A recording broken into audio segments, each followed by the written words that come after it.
بسم اللہ الرحمن الرحیم۔ السلام علیکم ورحمۃ اللہ وبرکاتہ۔ میں امید کرتی ہوں کہ آپ سب ایمان اور صحت کی بہترین حالتوں میں ہوں گی۔ اللہ سبحانہ تعالیٰ ہمیشہ آپ کو اچھے حالوں میں رکھے، اپنی فیملیز کے ساتھ خوش باش اور عافیت میں رکھے، آمین۔ یہ جو بہت بڑے دن ہے نا، یہ کسی کی قربانیاں یاد کرنے کے بھی دن ہیں اور ان سے کچھ سیکھنے کے بھی دن ہیں۔ آج ہم ایگزامپل لیتے ہیں چھوٹی سی حضرت ہاجرہ علیہ السلام کی۔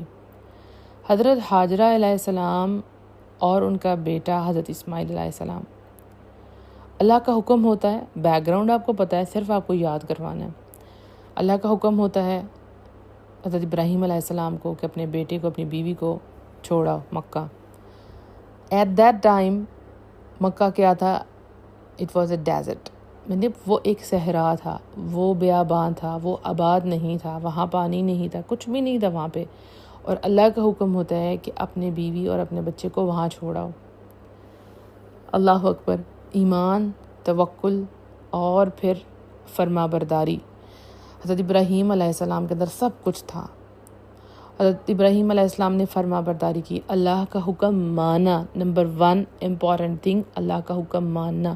جو چیز مشکل لگ رہی ہوتی ہے وہ بھی آپ اللہ کی خاطر کر ڈالیں تو اللہ تعالیٰ آسان فرما دیتا ہے۔ اللہ تعالیٰ قربانیوں کو ضائع ہونے نہیں دیتا۔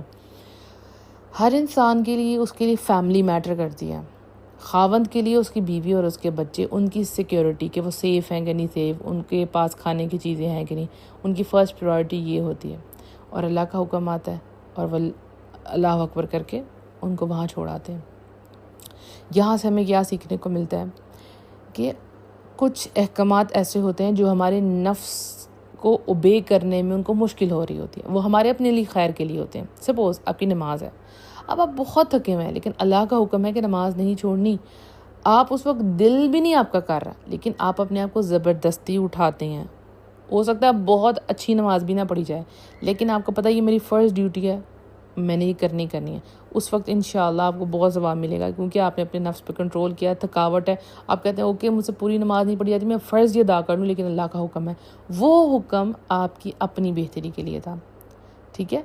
وہ آپ کی اپنی خیر خواہی کے لیے۔ ہم جب نماز چھوڑتے ہیں، قضا کرتے ہیں، تو ہمیں یہ پتہ ہوتا ہے ہم گناہ کر رہے ہیں، لیکن ہمیں یہ نہیں پتہ کہ ہم اپنے ساتھ کتنا بڑا ظلم کر رہے ہیں، کتنا بڑی زیادتی کر رہے ہیں اپنے ساتھ۔ ایک نماز اٹ سیلف ایک اتنی بڑی ایک سکون کی چیز ہے جو نیگیٹیوٹی کو دور کرتی ہے، جو آپ کو پازیٹیو بناتی ہے، آپ کے مائنڈ کو، آپ کے جسم کو سکون ادا کرتی ہے۔ ایک طرف اللہ کی ہم عبادت کر رہے ہیں، ہم اللہ کے اگر سرنڈر ہو رہے ہیں، دوسری طرف یہ ہمارے لیے کتنی بڑی ریلیف کی چیز ہے، یہ ہمیں نہیں پتہ۔ جو لوگ انرجیز کو اسٹڈی کرتے ہیں نا، تو کہتے ہیں ہمارے نیگیٹیو انرجیز